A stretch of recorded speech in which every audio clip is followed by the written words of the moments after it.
So what they're doing is actually preparing to fight the previous war, the war which is already over, and there's no war which repeats itself.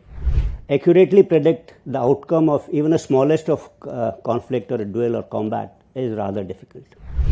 Defense Secretary Sri Rajesh Kumar Singh, CISC Air Marshal Ashutosh Dikshit, then Vice Admiral Makati, District PP and FD, Sri Rajendra Bhatia, President SIDM. We have FADS, Mr. Arora ji, and I think that's it. Yeah, okay. Representatives of the armed forces who, like he mentioned, are sitting on one flank, and the industry which is sitting on the other flank. Valued industry partners from DPSU, private sector, friends from the media, academia, ladies and gentlemen, very good morning to all of you. For today's brainstorming session, actually you need to thank Mr. Bhatia and Mr. K. Ramesh. It is because of their persistence, perseverance, initiative and constant pecking on me that we are here again today. We also should be thanking CISC and Makati for getting these everyone together for this particular brainstorming session. Like Mr. Bhatia said, the previous brainstorming session was held in March 2024, and we had witnessed some constructive suggestions as well as some scathing criticism also. Well, we've taken those criticisms and constructive suggestions all in a stride, and we've taken this whole process forward. Some of it was alluded to by Mr. Bhatia. Today's brainstorming session 2.0 is about Atmanirbharta and defense, leveraging defense industry ecosystem for future warfare. Most of the armed forces actually, whenever they fight a war, they look at the lessons they've learned from that war. Then they try to incorporate those lessons into that system. So what they're doing is actually preparing to fight the previous war, the war which is already over. And there's no war which repeats itself. It's a different war you got to prepare yourself. In the Indian Armed Forces, now we are actually trying to fight a future kind of a warfare. And I've been saying that to win future wars, you'll have to fight with tomorrow's technology today. Having said that, I must also confess that predicting future is perilous to say the least, is rather difficult. And war is an enterprise which is riddled with uncertainties. And to accurately predict the outcome of even the smallest of conflict or a duel or combat is rather difficult. It's more so because profession of arm is slightly different from other professions. If in other professions, if there's a lawyer, he's practicing every day, he goes to the court. If there's a surgeon, he's practicing surgery. If there's an architect, he's practicing every day. So does the engineer. Soldiers don't fight every day. What do? They're all supposed to think, contemplate as to how warfare will unfold in the future, how they got to equip themselves, how they got to train themselves. So in some manner, we had done this, and this is very important. We have to get it right actually, because when the time comes, we have to do it all correctly. Because as we have been saying that they will run us up in war, and we have to get it right. So that thought process has to be right, our equipping has to be right, our organizations have to be right, our doctrines have to be right for that war. We don't practice it every day. We may train ourselves and we may war game these things. So what are we been doing about it? You must have heard. We've done this future warfare courses, number of them, 2-3 of them, and in this we have tried to involve the academia so that you people also understand how are we thinking, how we're going to fight in future. Recently, we had done Ran Samvad, a seminar on war and warfare, commentaries on war and warfare in Mao, in which again we have invited the industry, we had invited the academia to be part of our thought process. We are planning to use a number of policies, written policies, on a number of initiatives like emerging kind of technologies like artificial intelligence, machine learning, etc. A technology perspective roadmap has already been issued. We have revised a number of our war fighting doctrines whether it is space, cyber, multi-domain operations, amphibious operations, special forces, airborne operations, to give you an insight as to how we want to fight, the doctrinal part. A number of structural changes in our organizations are on the anvil to prepare ourselves for multi-domain operations. And you must have often heard in the media, the Army Chief actually talking about Ashni platoons, Agniban regiments, and such kind of organizations. This is in addition to IBGs, which you had earlier, which we are again trying to resurrect that particular concept. And we are also laying a foundation to move from what I say is net-centric warfare to data-centric kind of warfare. That roadmap for that, for the services, has been laid down along with responsibilities. All this, what I just said, is part of this vision of Viksit Bharat. That means by 2047, we should be a developed nation. We all know a developed nation also must have a strong industrial base, and especially a defense infrastructure, manufacturing infrastructure has to be strong. Then only can this nation be strong and secure, Shashakt and Surakshit. So, the defense of India and its long-term security is predicated on a strong military backed by sound defense industrial base. We have to achieve major milestones. We already have achieved major milestones, some of it Mr. Rajendra Bhatia said, but we need to do more, and that's why we are here today for this brainstorming session 2.0. Today, before I start any further, maybe some kind of a fact check or some kind of a data I may give you as to where do we stand in this. Today we have more than 430 licensed defense manufacturers backed by almost 16,000 MSMEs. India's defense production was 1.5 lakh crores in 2025, which was up by 18% from what it was in 22-23. The target for defense production is 3 lakh crores by 29-30. This annual growth in defense production is approximately 11 to 12%. Out of the 193 contracts awarded in 24-25, 117 contracts amounting to almost 92% have been awarded to domestic industries, which is almost about 1,068,000 crores. 75% of our capital budget has been reserved for domestic industry.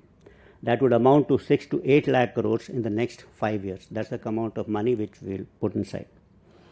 Contribution of private sector gradually has increased and it's almost now about 23%, and DPSUs and government factories contributing about 77%.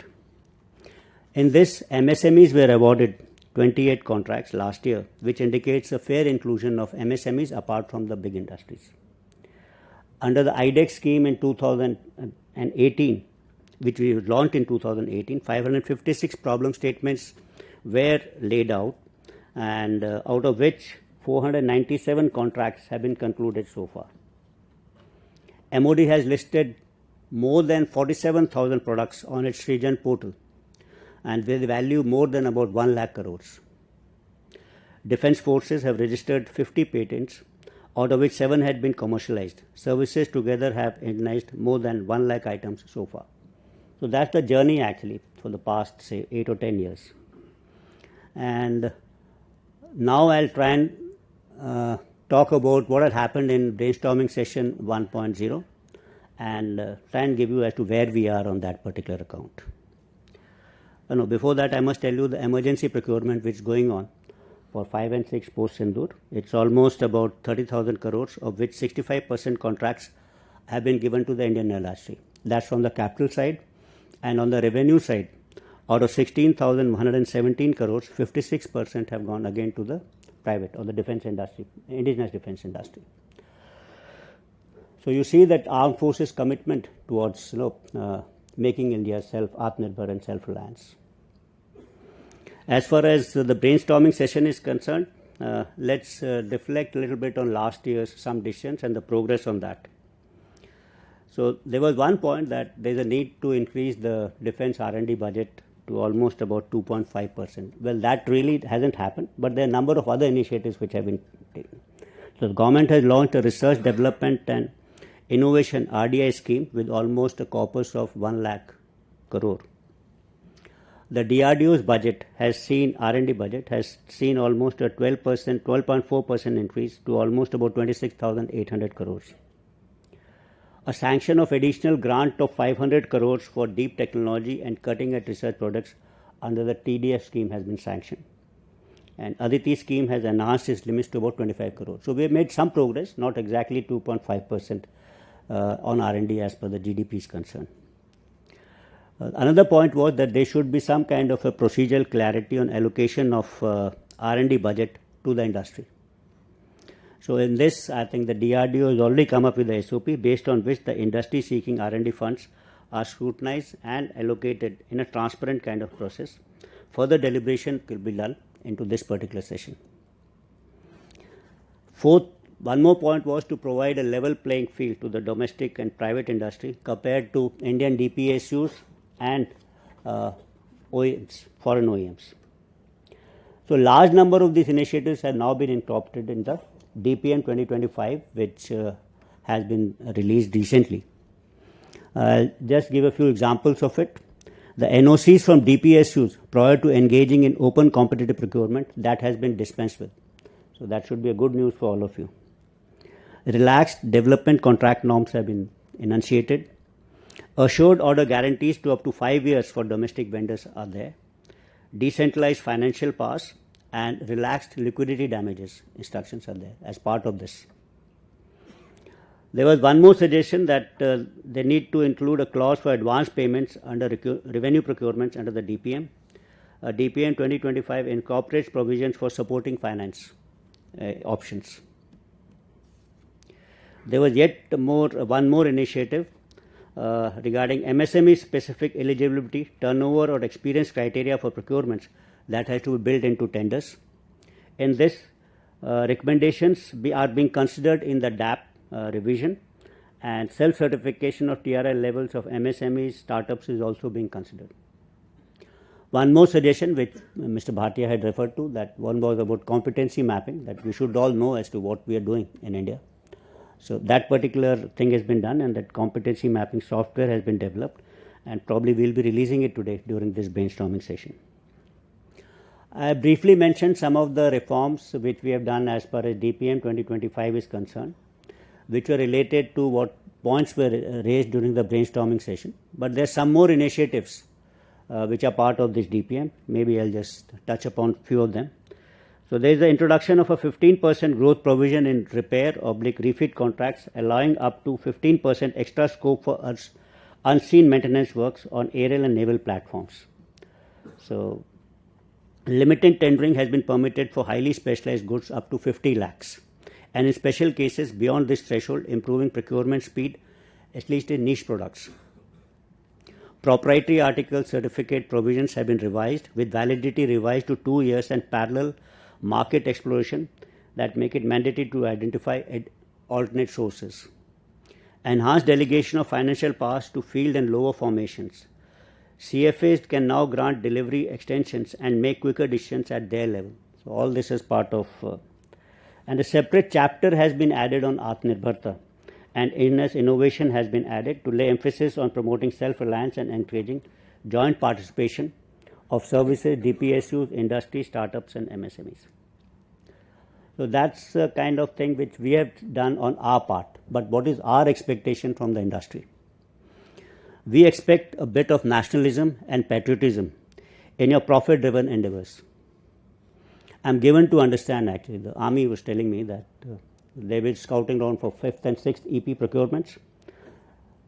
Most of the people have overpromised things and they fail to deliver in that time frame. Now, this is unacceptable.